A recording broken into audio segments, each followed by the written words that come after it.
शिक्षकांना हरामखोर संबोधणाऱ्या अधिकाऱ्यावर कारवाईची शिक्षक समितीची मागणी। चंदगडमध्ये तहसीलदार राजेश चव्हाण यांना निवेदन सादर। BLO म्हणून कार्यरत शिक्षकांना 7 दिवसांची ऑन ड्युटी रजा देण्याची मागणी।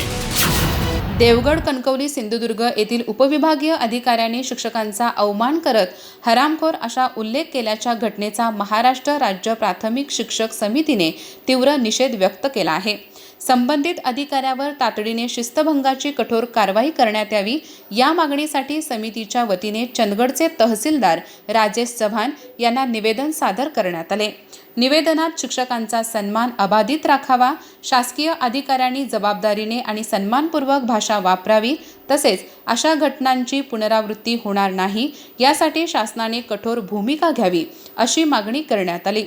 तसेच 29 जून रोजी देवगड येथे झालेल्या निषेध आंदोलनाला महाराष्ट्र राज्य प्राथमिक शिक्षण समितीने जाहीर पाठिंबा दिल्याचेही नमूद करण्यात आले।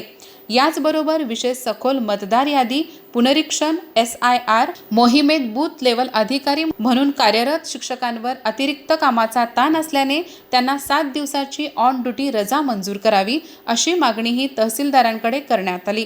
या संदर्भात तहसीलदार राजेश चव्हाण यांच्याशी सविस्तर चर्चा झाली असून शासनाच्या नियमानुसार शिक्षकांना सर्वतोपरी सहकार्य करण्याचे आश्वासन त्यांनी दिल्याची माहिती समितीने दिली।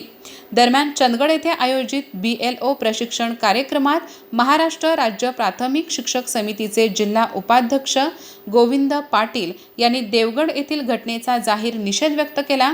शिक्षकांचा स्वाभिमान आणि सन्मान जपण्यासाठी संघटना ठामपणे उभी राहील असा निर्धार त्यांनी व्यक्त केला।